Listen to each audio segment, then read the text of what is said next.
فقد قال الله تعالى في كلامه المجيد وفرقانه الحميد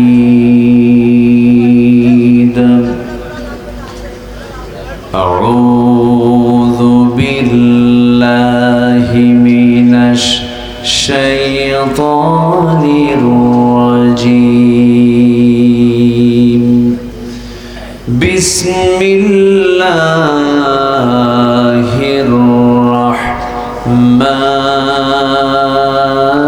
الرحمن الرحيم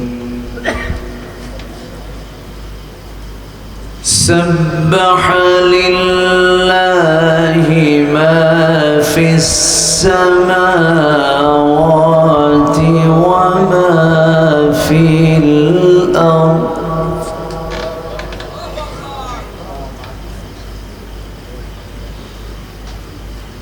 وهو العزيز الحكيم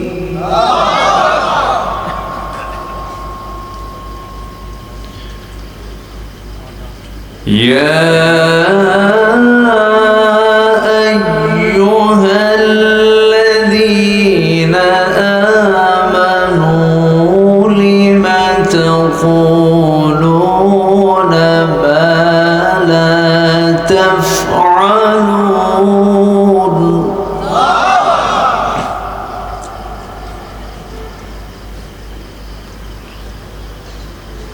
كبر مقتا عند الله أن تقولوا ما لا تفعلون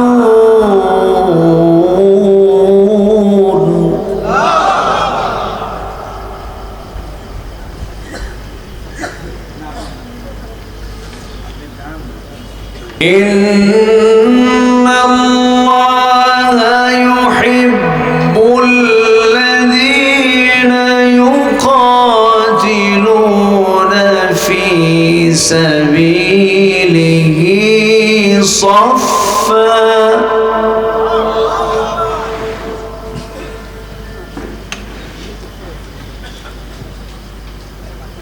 في سبيله صفا كأنهم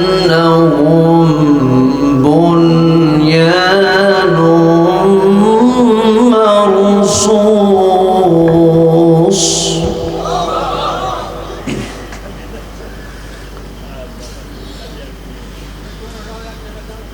الله أكبر بسم الله الرحمن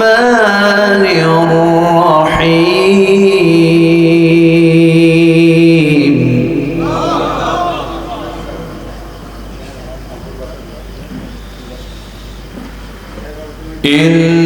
إن الله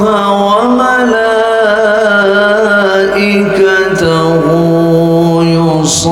يصلون على النبي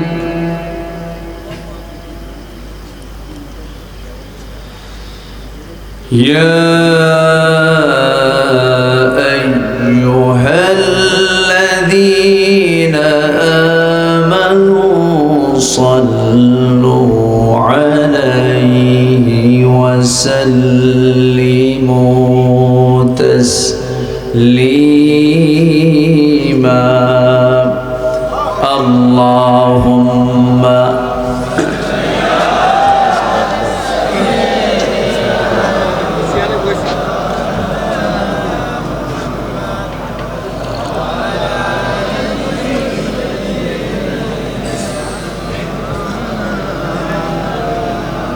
একটু মহব্বত দিয়ে নবীর প্রেমে মাতোয়ারা হয়ে আওয়াজ দিয়ে আকাশ বাতাস মুখরিত করে নবীর প্রেমে উজ্জীবিত হয়ে সবাই বলুন আল্লাহুম্মা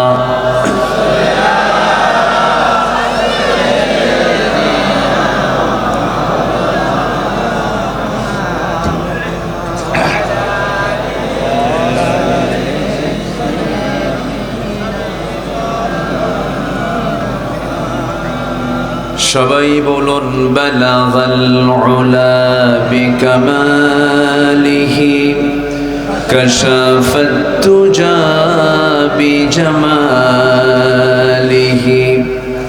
হাসনাত জামিউ খিসালিহি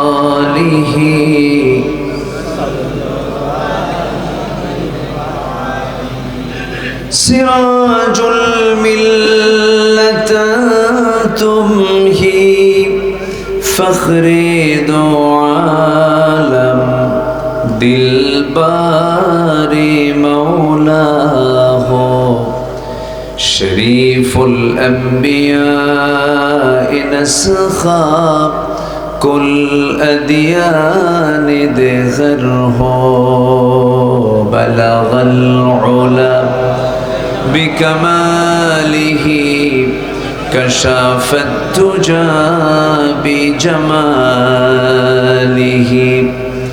حسنت جميع خصاله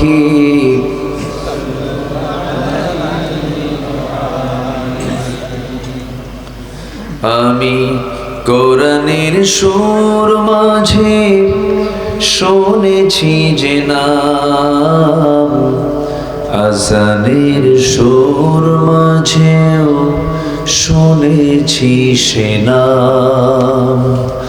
ও নাম শুনেছি আমি আমার হৃদয়, হে রাসূল নবীজি তোমার, হে রাসূল নবীজি তোমায়। সবাই বলি সাল্লাল্লাহু আলাইহি ওয়াসাল্লাম।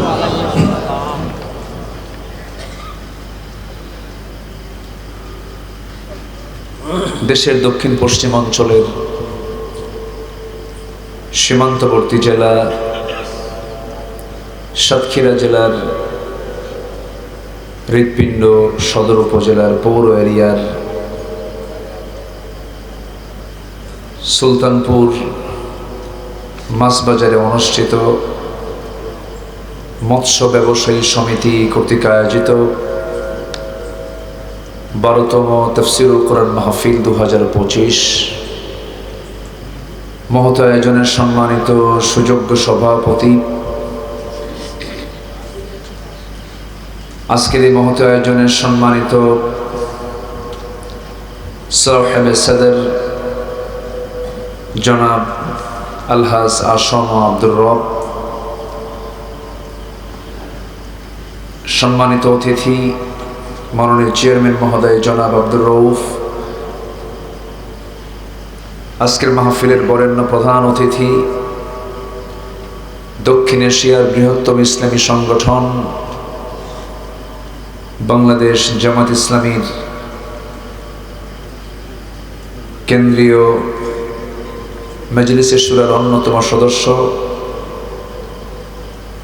মুহাদ্দিস আব্দুল খালেক সাহেব,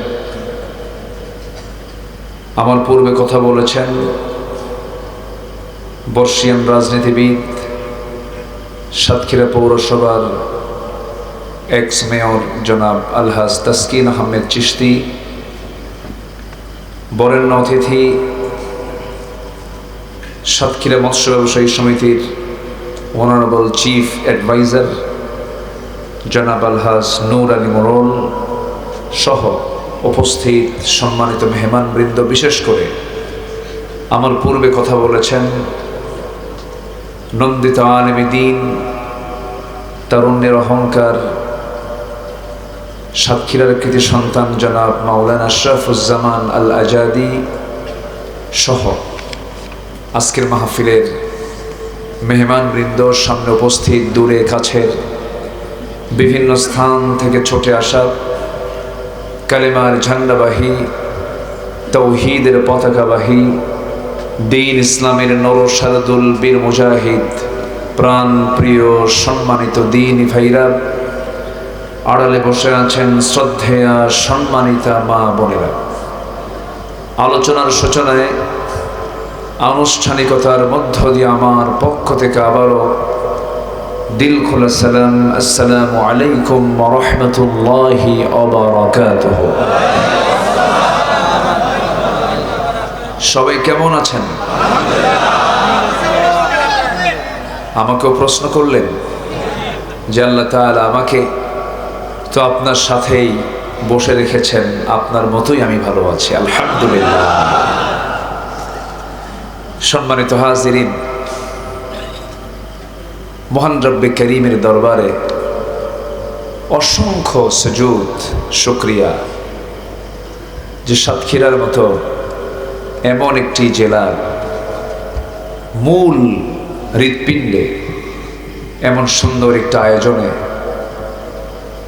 আমরা কোরআনের মাহফিলে বসতে পেরেছি। শুকরিয়া আদায় করছি, বলছি আলহামদুলিল্লাহ, আবারও বলছি আলহামদুলিল্লাহ।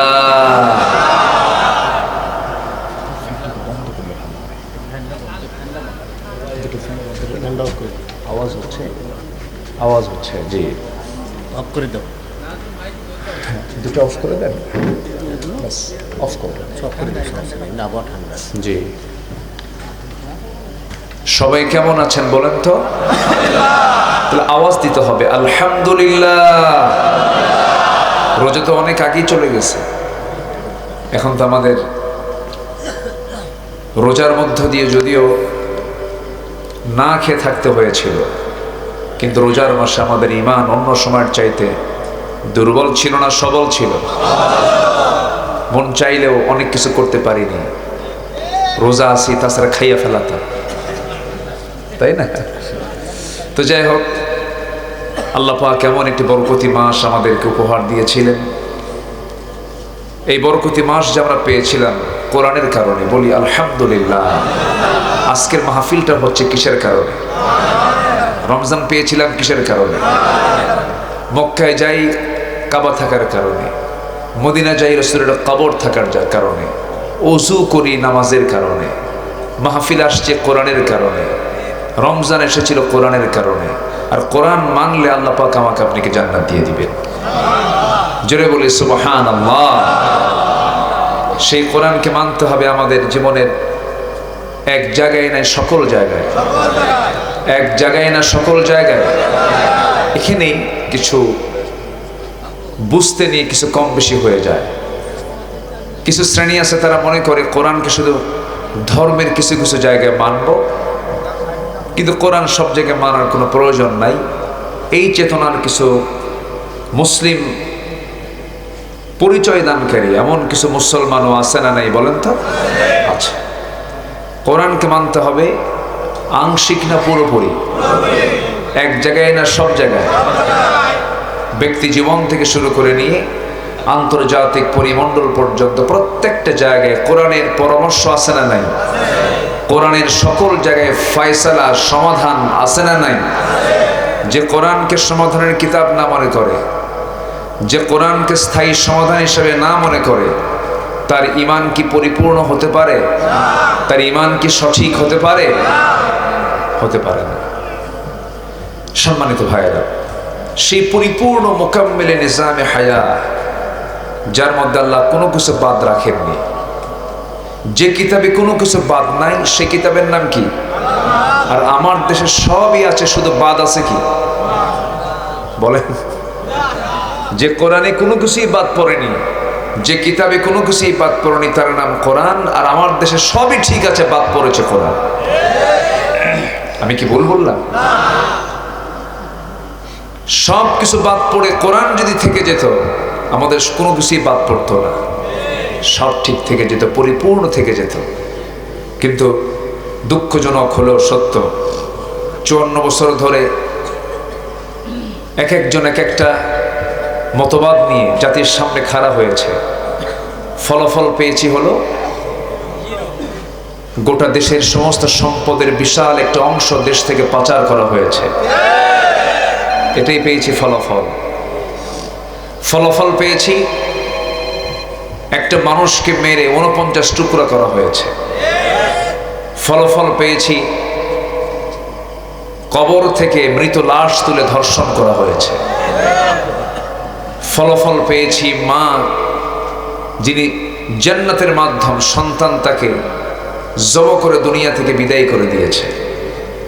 এগুলোই পেয়েছি, আরো অনেক কিছু। এগুলো একটা আমাদের অপ্রত্যাশিত অনাকাঙ্ক্ষিত এই সমস্ত ঘটনাগুলোর চিত্র আমার চোখের সামনে চিত্রায়িত হতো না যদি যার মধ্যে কোনো কিছু বাদ নাই সেই কোরআন যদি আজকে আমার দেশে চালু হয়ে যেত। এই খুলনা বেল্টের সাবেক একজন এমপি, সবাই বললেই বুঝবেন, কলকাতায় চলে গিয়েছেন, সেখানেও তাকে হত্যা করে টুকরো টুকরো করে হাড়গুলোকে পৃথক করে গোশতগুলোকে বাথরুমের কমোডে ফ্লাশ করা হয়েছে। মানুষ আজকে হিংস্র হায়নার চেয়েও আরো হিংস্র রূপ নিয়েছে। কেন? এটার মূল কারণ হলো শুধুমাত্র কোরআনকে আমরা বাদ দিয়ে ফেলেছি।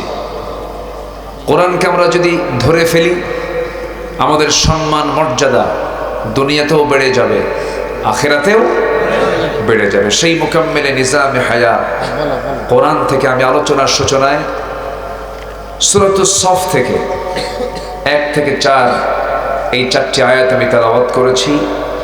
এই 4টি আয়াত থেকে আমি কিছু কথা বলতে চাচ্ছি। আমাকে সময় দেবেন তো? কারো কোনো সমস্যা নাই? আজকে একটু বসতে সমস্যা হচ্ছে, আমি তো শেষে দেখতে পাচ্ছি না কোথায় যেন মানুষ আছে বসে। পাশে একটা ফাঁকা জায়গা আছে, তাও পুকুর। পুকুর না খাল? এটা পুরান খাল না? এটা প্রাণ সাহেব, অনেক লম্বা না? জি, খাল। জি, আমার দেশ তো খাল দিয়েই ভরা, এত সুন্দর সাজানো গোছানো আঁকানো। যখন আপনি পাখির চোখে যখন বাংলাদেশকে দেখতে যাবেন, মানুষ তো পাখির মতোই ওড়ে। বিমান থেকে কপ্টার থেকে যখন পাখির চোখে যখন আপনি বাংলাদেশটাকে দেখবেন, এমন সুন্দর বাংলাদেশ পৃথিবীতে কোথাও খুঁজে পাবেন না। বলি আলহামদুলিল্লাহ, এত সুন্দর আমার দেশ। কিন্তু মানুষের, এই দেশের মানুষরাও ভালো ছিল, কিন্তু এই দেশের মানুষের ভাগ্যের পরিবর্তন করার জন্য যে নেতৃত্ব গড়ে উঠেছিল সবগুলো ছিল হলো চৌর্যবৃত্তি, ডাকাত আর পশ্চিমা সংস্কৃতির ধ্বজাধরী ওই সমস্ত নরাধমে, ঠিক কিনা? আর বিগত 16 বছর ছিল হলো দিল্লির নত জানো এক শ্রেণীর, আমি বলবো দেশ বিরোধী, দিন বিরোধী একটা বিশাল চক্র, যারা দেশকে অন্যের হাতে তুলে দিতে চেয়েছিল। আমরা সুন্দর একটি পরিবেশ ফিরে পেয়েছি, বলি আলহামদুলিল্লাহ। জোরে বলি আলহামদুলিল্লাহ। এই দেশ কি পরাধীন না স্বাধীন? স্বাধীন চেতা হয়ে যে নেতা কথা বলবে সেই হবে আমার লিডার, ঠিক কিনা বলেন? আমরা স্বাধীন, আমরা কারো অধীনে থাকতে চাই না, আমরা কারো কাছে মাথা নত করতে চাই না। আমরা মাথা নত করবো কার কাছে? আসতে বলবেন না, কার কাছে? আল্লাহর কাছে। আমাদের আল্লাহ আছে, আমাদের কোনো টেনশন নাই। আমাদের কোরআন আছে, আমাদের কোনো টেনশন নাই। আমাদের নেতা আছে মুহাম্মদ সাল্লাল্লাহু, আমাদের কোনো ক্রাইসিস নাই, আমাদের কোনো সংকট নাই। কিন্তু সংকট সৃষ্টি করেছে কতিপয় কিছু নেতৃবৃন্দ। আমরা সব নেতার পথ ছাড়বো, এক নেতার পথ ধরবো, মুহাম্মদ সাল্লাল্লাহু। সকল তন্ত্র মন্ত্র ছাড়বো, একমাত্র ধরবো আমরা কিসের পথ? বলেন কিসের পথ? বলেন আল কোরআনের পথ, এই পথই আসল পথ। আল হাদিসের পথ, এই পথই আসল পথ। অন্য পথে অন্য মতে নেই যে রহমত। আল কোরআনের পথ, এই পথই আসল পথ। আল্লাহ আমার রব, এই রবি আমার সব। দমে দমে তনু মনে তারি অনুভব। আল্লাহ আমার রব, এই রবি আমার সব। আল্লাহ কবুল করুন। জোরে বলি আল্লাহুম্মা আমিন। সম্মানিত ভাইরা, আমরা তো সেই কোরআন পেয়েছি যে কোরআন সবকিছুর ফয়সালা দিয়ে দেয়। জোরে বলি আলহামদুলিল্লাহ। কি নাই এর ভিতরে? কোনো কিছু বাদ দেননি। এই যে আপনারা আলোচনা শুনছেন, এই মাইক থেকে আপনি আওয়াজ পাচ্ছেন, সাপ্লাই দিচ্ছে মাইক। এই যে লোহাগুলো, এই যে লোহা, এই যে ক্যামেরা লোহা, আমি যে যানবাহন এসেছি এটাও স্ট্রাকচার লোহা। এই লোহা নামে আল্লাহ রাব্বুল আলামিন কোরআনে কারীমের মধ্যে একটা সূরার নামকরণ করেছেন। তাহলে দেখেন, কোরআন যদি শুধু ধর্মীয় কিতাব হতো, লোহা নামে সূরার নামকরণ কিন্তু হতো না। তাহলে লোহা নামে আল্লাহ পাক সূরা নাজিল করলেন কেন? এই পৃথিবীতে সকল কাজে যে জিনিসটার খুব প্রয়োজন, যে জিনিসটা খুবই কাজে লাগে, তার নাম হলো লোহা। লোহা ছাড়া সেলাইও হয় না। আপনি কাপড় সেলাই করবেন, কি লাগে বলেন? কি লাগে? লোহা লাগে, সুই লাগে। ধান কাটবেন, কি লাগে? কাঁচি লাগে। কাঁচি কি দিয়ে বানায়? লোহা দিয়ে বানায়। বিমানে চড়বেন, লোহার প্রয়োজন আছে। এই যে মিসাইল গুলো মারতেছে, বম্বিং গুলো করছে, এর মধ্যেও কি আছে? লোহা আছে। আল্লাহ রাব্বুল আলামিন বলেন, وأنزلنا الحديد فيه بأس شديد ومنافع للناس। আমি আল্লাহ রাব্বুল আলামিন লোহাকে নাজিল করেছি। লোহা কি করেছেন? তিনি নাজিল করেছেন। একটু মনোযোগ দিয়ে শুনবেন কথাগুলো। লোহা তিনি নাজিল করেছেন। আরো যে খনিজ পদার্থগুলো আছে, যেরকম কয়লা, আমার দেশের দিনাজপুরের কয়লা নিচ থেকে ওঠে, গ্যাস নিচ থেকে ওঠে, কিন্তু আল্লাহ রাব্বুল আলামিন এই লোহাটা নিচের কোথাও তিনি রাখেন নাই, লোহাটা আসমান থেকে নাজিল হয়েছে। এই আয়াত নিয়ে গবেষণা শুরু হলো, কেমন করে আকাশ থেকে নাজিল হলো। লোহাটা উৎপাদন করতে গেলে পৃথিবীর কোনো জায়গায় কেউ লোহা বানাতে পারবে না। লোহা বানাতে যে তাপমাত্রার প্রয়োজন হয়, সেই তাপমাত্রা পৃথিবীর কোথাও আপনি পাবেন না। আমরা এখন যেখানে বসে আছি, এখানকার তাপমাত্রা কত এখন বলেন? কত এখন? মোবাইলে তো পাওয়া যায় এখন 30-32 হবে। 30 থেকে 32-এর ভিতরে এই তাপমাত্রা আমরা সাতক্ষীরা সুলতানপুর মৎস্য বাজারে বসে এই তাপমাত্রা ফিল করছি। দিনের বেলা হয়তো একটু বাড়ে, যশোর সাতক্ষীরা একটু গরমের পরিমাণ কম না বেশি? বেশি। বড় জোরে 40-50 ডিগ্রি পর্যন্ত হয়ে গেল, 55-56-57 ডিগ্রি পর্যন্ত আমার দেশের যখন হাজিরা হজ করতে যান, সেখানে এই গরমটা পান। এটাই পৃথিবীর টেম্পারেচার। কিন্তু লোহা প্রস্তুত করতে নিয়ে, লোহা বানাতে নিয়ে যে পরিমাণ তাপমাত্রার প্রয়োজন, বিজ্ঞান বলতেছে সেই প্রয়োজনের তাপমাত্রার পরিমাণ হতেছে 5 বিলিয়ন ডিগ্রি সেলসিয়াস। কত? 5 বিলিয়ন ডিগ্রি আছে। সূর্যের আভ্যন্তরীণ তাপমাত্রা হলো 15 মিলিয়ন ডিগ্রি সেলসিয়াস। অর্থাৎ সূর্যের দেশেও, সূর্যের কাছে নিয়েও লোহা উৎপাদন হবে না, সেই তাপমাত্রা সূর্যেরও নাই। তাহলে এই লোহাটা আসলো কোন জায়গা থেকে? বিজ্ঞান গবেষণা করে বলতেছে যে এই বিশাল মহাশূন্যের মাঝে কোন সুপারনোভার মহাবিস্ফোরণের মধ্য দিয়ে এই লোহাটা আসমান থেকে পৃথিবীতে পড়েছে। আল্লাহ তাআলা 1500 বছর আগে বলছেন, ও আনজালনাল হাদিদ, আমি আল্লাহ লোহা আসমান থেকে নাজিল করেছি। জোরে বলুন সুবহানাল্লাহ। তাহলে বিজ্ঞান যে তথ্য দিল হালে এসে, কোরআন এ তথ্য দিয়েছে 1500 বছর আগে। সুবহানাল্লাহ বলবেন না? সব আল্লাহ পাক এই কিতাবের মধ্যে বলে দিয়েছেন। কি সমাধান চান আপনি? সব সমাধান এর মধ্যে আছে না নাই? আচ্ছা, সব কিছু বলে দিয়েছেন।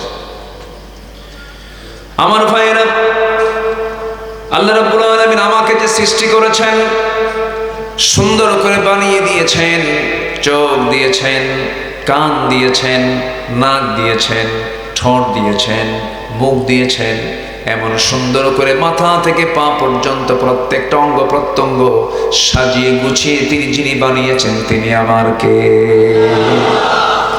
একটা নারীকে মাথা থেকে পা পর্যন্ত সুন্দর করে সাজিয়ে গুছিয়ে দিয়েছেন পুরুষের জন্য, তিনি আমার কে? আমরা কি নারীর পাগল হব না আল্লাহর পাগল হব? কিন্তু এখন দুনিয়া কিসের পাগল? ঠিক আছে না? যে নারীকে আল্লাহ সুন্দর করে বানালেন কে? আগে পাগল হতে হবে কার জন্য? আর দুনিয়া এখন পাগল কার জন্য? কি ঠিক আছে না? সমস্যা আমাদের চিন্তা চেতনায় সমস্যা। সুন্দরী স্ত্রী পেয়েছেন, শুকরিয়া আদায় করতে হবে কার? আসতে বলবেন না কার? অনেকে যুবকরা মনে মনে আফসোস করতেছে, হুজুর আপনি তো বলেন সুন্দরী, বিয়েই তো করি নাই। দেখেন একজন কইছে, জি হুজুর, আল্লাহ তাকওয়া পরহেজগারিনী বউ যাদের বিয়ে হয় নাই আল্লাহ পাক তাদেরকে জুটায় দেয়। এত আস্তে আমিন বলে, একটু জোরে বলেন না আমিন। আবার বুড়ো চাচাও কিছু কয় আমিন। বিয়ে কি আবার করবেন নাকি? জি সম্মানিত ভাইরা, কোরআন যে আল্লাহর কিতাব, আল্লাহ পাক আমার চোখ দিয়েছেন, কান দিয়েছেন। কোনটাকে বানাইছেন? আগে চোখ বানাইছেন না আগে কান বানাইছেন? বলেন, চোখ না কান? কান বানিয়েছেন। জি আলহামদুলিল্লাহ, অনেক সুন্দর জবাব দিয়েছেন একজন। বিজ্ঞান বলছে আগে কান ম্যাচিউর হয়, এরপরে আল্লাহ পাক চোখ ম্যাচিউর করেছেন। মার পেটের ভিতরে আগে কানটা আগে ম্যাচিউর করেছেন, এরপরে কি চোখ করেছেন।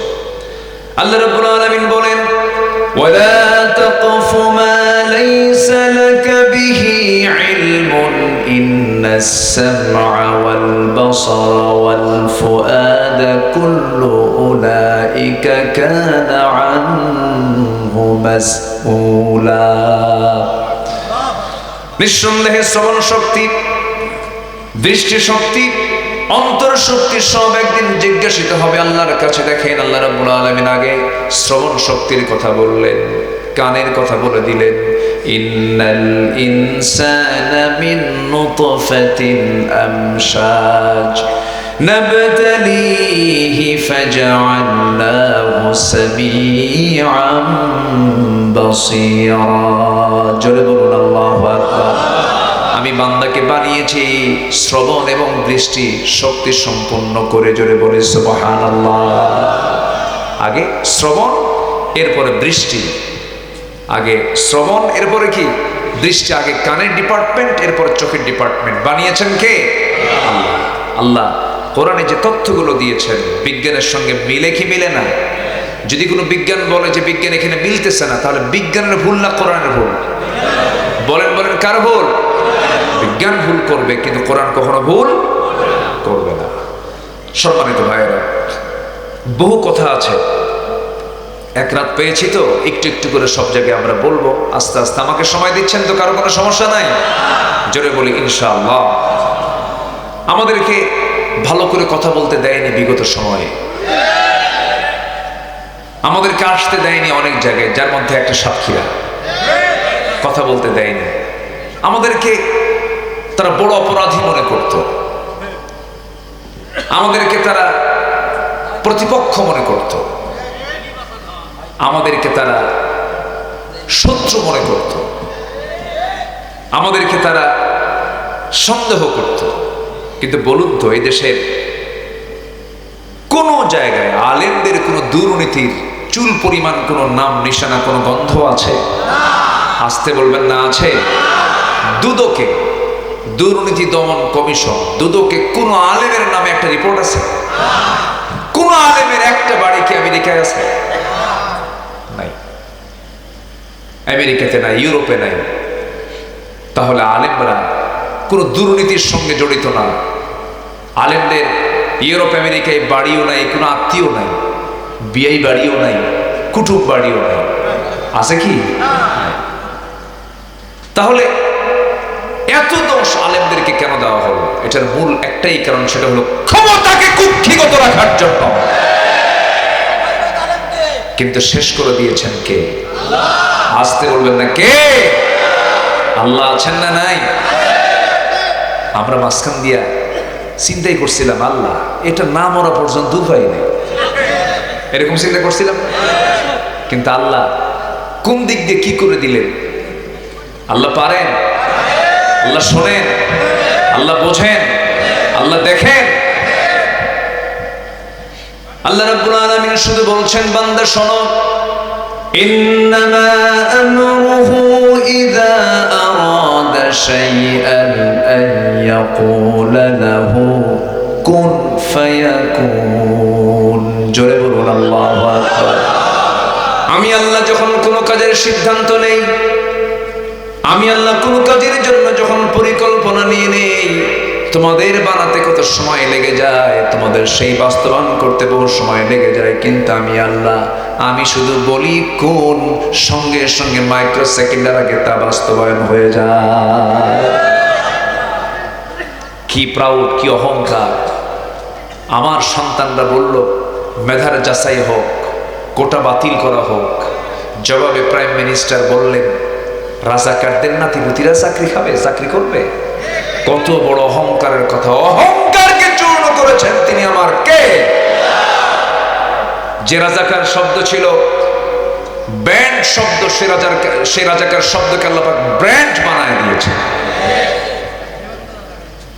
সম্মানিত ভাইয়েরা, সম্মানিত বন্ধুগণ, এখন আমাদের কাজ বেড়ে গেছে। সেই কাজটা হলো আমরা কিচ্ছু দেখতে চাই না, আগামীর দেশ আমরা দেখতে চাই কোরআনের দেশ।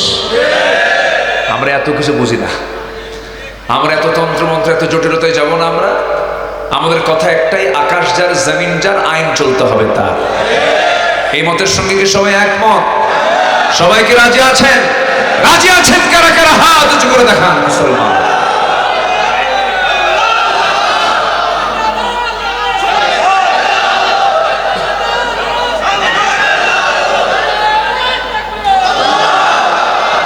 আল্লাহ কবুল করুন, জোরে বলি আমিন। সম্মানিত ভাইয়েরা, সূর্য কি আমার কোনো ক্ষতি করে? চাঁদ কি আমার কোনো ক্ষতি করে? সূর্য আমার ক্ষতি করে না, চাঁদ আমার কোনো ক্ষতি করে না। আল্লাহর কোন সৃষ্টির দ্বারা আমার কোনো ক্ষতি হয় না। আল্লাহ তাআলার সৃষ্টি সব যেমন আমার কল্যাণে, আমার আল্লাহর পক্ষ থেকে নাজিল হওয়া কিতাব আমার আপনার অকল্যাণ না কল্যাণে? শুধু কল্যাণ না মহাকল্যাণ? অতএব এই কোরআনকে শুধু আমরা কাপড় দিয়ে মোড়ায় রাখতে চাই না। এই কোরআনকে আমরা শুধু ইমামের তেলাওয়াতের মধ্যে দেখতে চাই না, হাফেজের তেলাওয়াতের মধ্যে দেখতে চাই না। এই কোরআনকে শুধুমাত্র আমরা অনুষ্ঠানের শুরুতে তেলাওয়াত করার জন্য দেখতে চাই না। কোরআনকে শুধুমাত্র মৃত ব্যক্তির বাড়িতে কোরআন খতম করার জন্য দেখতে চাই না। কোরআনকে আমরা শুধু কাগজের পাতায় দেখতে চাই না। কোরআনকে আমরা দেখতে চাই রাষ্ট্রের প্রত্যেকটা গঠনে গঠনে আমরা কোরআনকে দেখতে চাই। যদি এই কথার মধ্য দিয়ে আমাদেরকে বলা হয় আমরা মৌলবাদী, হ্যাঁ আমরা মৌলবাদী। যদি আমাদেরকে বলা হয় কট্টরপন্থী, আমরা কট্টরপন্থী। কারণ আমরা মূলেই থাকতে চাই, আমরা কিছু ইসলাম কিছু ভেজাল আমরা দেখতে চাই না। সম্মানিত ভাইয়েরা, সম্মানিত বন্ধুগণ, আমি যেখান থেকে তেলাওয়াত করেছি সে আয়াতের দিকে আস্তে আস্তে চলে যাচ্ছি। আমার আল্লাহ তাআলা যদি কাউকে ভালোবাসেন তার ঠিকানা কোথায় হবে বলেন তো? আমরা আজকে আল্লাহ পছন্দের কিছু বান্দাকে খুঁজে বের করতে চাই। আল্লাহ কাদেরকে কাদেরকে ভালোবাসেন, আমরা সেই কাতারে শামিল হতে চাই। সবাই রাজি আছেন না ইনশাআল্লাহ? আল্লাহ কবুল করুন। মাইকের নয়েজ সাউন্ডটা হ্যাঁ একটু ঠিক রাখার চেষ্টা করেন। সম্মানিত ভাইয়েরা, আমার দিকে তাকান। সূরাটার নাম হলো সূরাতুস সফ। সূরার নাম কি? সূরা সফ। সফ মানে হলো সারিবদ্ধ। সফ মানে কি? সারিবদ্ধ, লাইন।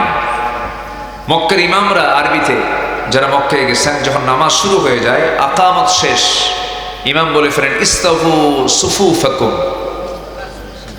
ইস্তাবু সুফুফাকুম ওয়াতাদিলু। তোমরা সবাই তোমাদের কাতারকে সোজা করে ফেলো। জামাতের অন্যতম শর্ত কাতার কি করা? সোজা করা। তো সফ মানে হলো সারিবদ্ধ। আল্লাহ রাব্বুল আলামিন 4 নম্বর আয়াতের একটা শব্দকে চয়ন করে এই সূরার নামকরণ করেছেন সূরাতুস সফ, এবং সূরাটা নাজিল হয়েছে হলো মদিনায়। এবং এই সূরার ভিতরে আল্লাহ রাব্বুল আলামিন দিন কায়েমের জন্য, দিন প্রতিষ্ঠার জন্য তার রাসূলকে যে মনোনীত করেছেন এটাকে সুস্পষ্ট করেছেন। এবং আল্লাহ ভালোবাসছেন কাদেরকে সবচেয়ে বেশি? কাদের অবদান ইসলামের জন্য সবচেয়ে বেশি, এই জাতীয় কথাগুলো দিয়ে আল্লাহ পাক এই সূরাকে ভরপুর করে দিয়েছেন। আসুন আমরা আল্লাহ ভালোবাসেন কোন কোন বান্দাকে, মোটামুটি 8 শ্রেণীকে আল্লাহ তাআলা কোরআনের ভাষায় ভালোবাসেন। আমরা খুঁজে বের করি কোরআনের বিভিন্ন পাতায় পাতা থেকে, আমরা সে 8 শ্রেণীর ব্যক্তি কারা কারা, এই 8 শ্রেণীকে আমরা খুঁজে খুঁজে বের করব আজকে এবং নিজেদের সঙ্গে মিলায় নেব। যদি মিলে যায় তাহলে আমরা কার ভালোবাসা পেয়ে গেলাম? আসতে বলবেন না, কার ভালোবাসা পেয়ে গেলাম? আল্লাহর ভালোবাসা পেয়ে গেলাম। আল্লাহ রাব্বুল আলামিন বলেন, সাব্বাহা লিল্লাহি মা ফিস সামাওয়াতি ওয়া মা ফিল আরদি ওয়া হুয়াল আজিজুল হাকীম। ইয়া আইয়ুহাল্লাযীনা আমানু লিমা তাকুলুনা মা লা তাফআলুন কাবুরা মাকতান ইনদাল্লাহ আন তাকুলু মা লা তাফআলুন ইন্নাল্লাহা ইউহিব্বুল্লাযীনা يقاتلون في سبيله صفا كأنهم بنيان مرصوص جنبنا الله أكبر। আল্লাহ রাব্বুল আলামিন প্রথমে তার বড়ত্ব প্রকাশ করছেন। আসমানে যা আছে, মা ফিস সামাওয়াত ওয়া মা ফিল আরদ, এবং জমিনে যা আছে সব কিছু পবিত্রতা ঘোষণা করছে, সব মিলে একমাত্র কার? সবাই পবিত্রতা ঘোষণা করছে আল্লাহ পাকের, কিন্তু বান্দার মধ্যে কিছু সমস্যা আছে, কারণ অধিকাংশ বান্দাগুলো অকৃতজ্ঞ হয়। কালিলাম মা তাশকুরুন কালিলাম মা তাযাক্কারুন। অল্প সংখ্যক লোকেরাই আল্লাহর শুকর আদায় করে, অল্প সংখ্যক লোকেরাই আল্লাহর জিকির করে। একজন খুব দামি সাহাবী ছিলেন ওমর ফারুক রাদিয়াল্লাহু তাআলা আনহু। মাঝে মাঝে তিনি দোয়া করতেন, আল্লাহ তুমি আমাকে অল্প সংখ্যক লোকের কাতারে শামিল করে নাও। তার এই দোয়া শুনে আরেকজন ভাই তাকে প্রশ্ন করে ফেলছেন, ভাই ওমর, আপনি এমন করে দোয়া করছেন কেন? অল্প সংখ্যক লোক মানে আপনি কাদের কাতারে যেতে চান? সাইয়েদনা ওমর ফারুক কেঁদে কেঁদে বলছেন, ভাই রে, তুমি কি কোরআন শরীফের আয়াতগুলো পড়ো না? অল্প সংখ্যক লোককে আল্লাহর জিকির করে, অল্প সংখ্যক লোক আল্লাহর শুকর আদায় করে। আমি তো সে অল্প সংখ্যক লোকের কাতারে থেকে জান্নাত যেতে চাই। আবার জান্নাতের সংখ্যা বেশি হবে না কম হবে? বলেন, জান্নাতের সংখ্যা কম হবে না বেশি হবে? না, জান্নাতি মানুষের সংখ্যা বেশি হবে, কম। জাহান্নামে বেশি। এই পরিসংখ্যান তো আমাদের জানা দরকার। এখনো তো আমরা দেখলে টের পাই, মসজিদে লোক বেশি না বাজারে লোক বেশি? আস্তে কর, মসজিদে লোক বেশি না বাজারে লোক বেশি? যাকাত দেওয়ার লোক বেশি না সুদ খাওয়ার লোক বেশি? তাহলে এখনো বুঝতে পারতেছেন না কারা জাহান্নামে বেশি যাবে না কম যাবে? তো অঙ্ক মিলায় নিতে হবে। আবার যদি আমরা সংখ্যার দিক থেকে মিলায় নেই, প্রেজেন্ট ওয়ার্ল্ডে 800 কোটি মানুষ, 800 কোটি মানুষের ভিতরে 200 কোটি মুসলমান, ধরেন 190 কোটি মুসলমান, বাকি 600 কোটির ভিতরে কোনো ইমান? আজ থেকে ইমান যার নাই সেই কোথায় যাবে? আরো জোরে বিচার করে না, বিনা হিসাবে? কি বিচার করে হবে? বিনা হিসাবেই জাহান্নাম, অটোমেটিক জাহান্নাম। আল্লাহ রাব্বুল আলামিন অন্য জায়গায় বলছেন, ওয়ালাকাদ যারা'না লিজাহান্নামা কাসীরাম মিনাল জিন্নি ওয়াল ইনসি লাহুম কুলুবুন লা ইয়াফকাহুনা বিহা ওয়া লাহুম আ'য়ুনুন লা ইউবসিরুনা বিহা ওয়া লাহুম আযানুন লা ইয়াসমা'উনা বিহা أولئك كالأنعام بل هم أضل أولئك هم الغافلون আমি অধিকাংশকে সৃষ্টি করেছি জাহান্নামের জন্য। হয়তো প্রশ্ন করবেন, হুজুর কি আয়াত বললেন? আল্লাহ তো আগে সিদ্ধান্ত নিয়ে ফেলেছেন জান্নাত আমরা পাবো কেমন, আল্লাহ তো নিজেই জাহান্নাম দিয়ে দিবেন। মানে কিছু কিছু বান্দা আছে খুব বুদ্ধিজীবী আছে না এরকম, আল্লাহর উপরে আবার বুদ্ধি খাটায়, আল্লাহর উল্টা দোষ দিয়ে দেয়, আমি কেন ভালো হই না, আল্লাহ কি বোঝে না? এরকম বলার লোক আছে না নাই? আল্লাহ জানেন কেন? আল্লাহ তো সামিউন বাসীর, আল্লাহ তো তিনি শোনেন, দেখেন, জানেন, খবর জানবেন, তার কাছে কোনো ভবিষ্যৎ নাই, তিনি জানেন কি হবে, রেজাল্ট তার কাছে স্পষ্ট। শিক্ষকের কাছে পাশ করা ছাত্র পড়ে, ফেল করা ছাত্র পড়ে, কিন্তু ক্লাসে তারা দুজনে বসে, একজন ফেল করে আরেকজন পাশ করে।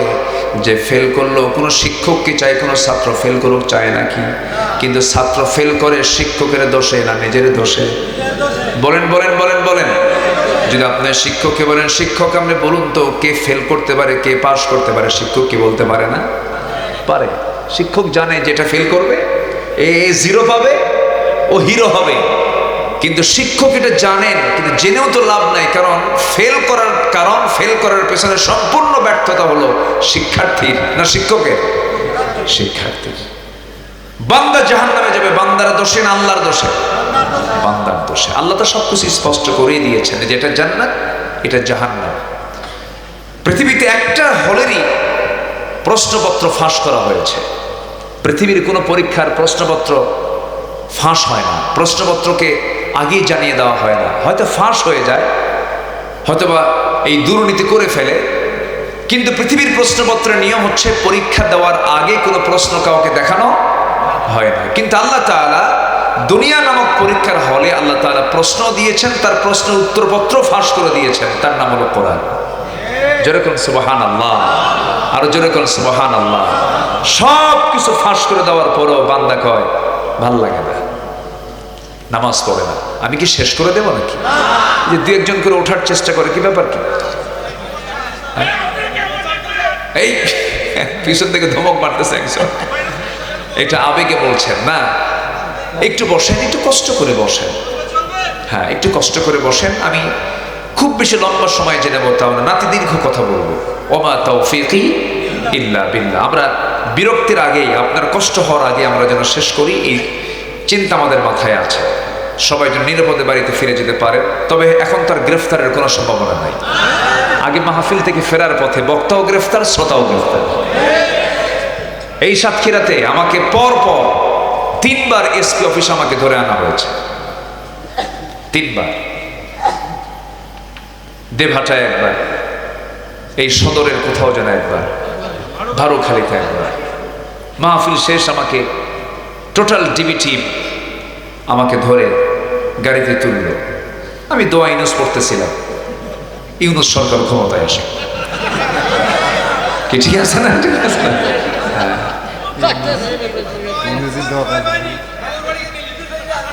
সম্মানিত ভাইয়েরা, আল্লাহ যে এই লোকটাকে বুড়া বয়সে কেমনে সেট করে দিল আল্লাহ। পেঁয়াজের দাম রমজান মাসে পেঁয়াজি বানায় কোন মাসে বেশি? এত পেঁয়াজের দামটা 30 টাকা 25 টাকা। আমি আমার বুদ্ধি বয়সে পেঁয়াজের দাম আমি রমজান মাসে এত কম পাইনি। অথচ ভারতের পেঁয়াজ কি আসছিল?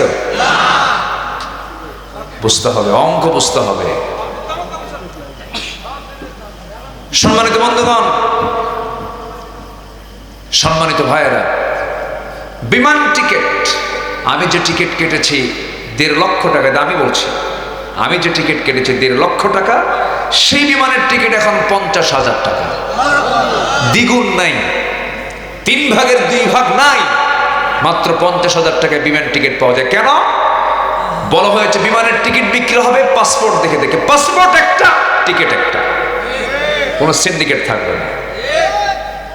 আমরা যদি সততা নিয়ে নিষ্ঠার সাথে সকল সিন্ডিকেট ভেঙে চুরমার করে দিয়ে সততাকে সামনে নিয়ে একটা কল্যাণ রাষ্ট্রের যদি পরিকল্পনা হাতে নেই, আগামীর বাংলাদেশ হবে এশিয়ার শ্রেষ্ঠ একটি দেশ ইনশাআল্লাহ। আল্লাহ কবুল করুন, আল্লাহ কবুল করুন। সেই লক্ষ্যে আমরা এগিয়ে যাই, আমরা সৎ হব, আমরা ঠকাবো না কাউকে। জোরে বলি ইনশাআল্লাহ, আরো জোরে বলি ইনশাআল্লাহ। তো আমি দোয়া ইনেস পড়তেছিলাম, আমি একজনকে বললাম, ভাই আমারে ধরলেন কেন? কে জানি না। কি বুঝতেছেন কি আপনারা? পুলিশ কি কয় জানি না। আমি আর কিচ্ছু বললাম না। তাহলে উনি জানেন না, তাহলে আমি কি কব আর? সারা রাত আমাকে একটা চেয়ারে বসিয়ে রাখলো, সারা রাত অযথা কষ্ট দিল। আমাকে এসপি কার্যালয়ে নিয়ে, এসপি নামের কলঙ্ক, এগুলো চেয়ারে এদের বসতে দেওয়া তো জায়েজই ছিল না। এই বেটা যে কই, আমি খোঁজটা নেওয়ার সময় পাইনি, ওয়াজ মাহফিল করতে তো সময় চলে যায়। যাই হোক, আমাকে বসায় রেখে যে অযাচিত, অপ্রত্যাশিত, অকল্পনীয়, অনাকাঙ্ক্ষিত যে শব্দ চয়ন তার মুখ থেকে আমি দেখলাম, আমার মনে হয় তার জন্মই ভেজাল ছিল। জন্ম ঠিক থাকলে পরে একজন, আমার জানাই নাই আমার দোষটা কি, এমন লোককে সামনে রেখে, আমি তো সাতক্ষীরার মেহমান হয়ে আসছিলাম, ওয়াজ মাহফিলে আসছি, আমি তো সাতক্ষীরার লোকও না, যে অশ্রাব্য ভাষায় অশোভন আচরণ করা হয়েছে, আমার মনে হচ্ছিল যে ওর রক্তের মধ্যে আবু জেহেলের রক্ত প্রবাহমান ছিল। 64 এসপির ভিতরে ম্যাক্সিমাম এসপি গুলো ছিল হলো অন্য ধর্মের, অথচ সংখ্যাগরিষ্ঠ আমার দেশে কি কারা? জোরে বলেন। মাদ্রাসা বোর্ডের প্রধান দায়িত্বেও একজন হিন্দুকে বসানো হয়েছিল। আল্লাহি, এখানে হিন্দু ভাই থাকতে পারেন, আমি হিন্দুদেরকে লক্ষ্য করে কটাক্ষ করছি না। আমার দেশের হিন্দু ভাইরা, আমার দেশে মার কোলে শিশু যেমন নিরাপদে থাকে, আমার দেশের হিন্দু ভাইরা তেমন নিরাপদে থাকে। কোন চেয়ারম্যানের কাছে কেউ মুসলমান বিচার চাইতে গেলে হিন্দুর ব্যাপারে চেয়ারম্যান চেষ্টা করেন কেমন করে হিন্দুর পক্ষে রায়টা নেওয়া যায়। আমার দেশ হাজার বছরের সম্প্রীতির দেশ, হিন্দু মুসলিম আমরা একসঙ্গে চলাফেরা করি, একসঙ্গে ব্যবসা করি, হিন্দুর দোকান থেকে আমরা জিনিস কিনি, কেনা বেচা করি, লেনদেন করি, আমাদের কোনো হিংসা নাই, আমাদের কোনো অহংকার নাই, আমাদের কোনো প্রকার হিন্দু ভাইদের প্রতি আমাদের কোনো কৃপণতা নাই। কিন্তু পার্শ্ববর্তী দেশের খুবই কৃপণতা। আসতে কোন কেন, আসতে কোন কেন? আমার দেশের কোনো মন্দির আমরা হাত দেই না, আর আমার আল্লাহর ঘর বাবরি মসজিদকে ভেঙে চুরমার করে দেওয়া হয়েছে। অতএব তারা আমাদের মুরব্বী হতে পারে না, তাদের কাছ থেকে আমাদের শেখার কিছু নাই। 14,500 বার যে দেশের সম্প্রদায়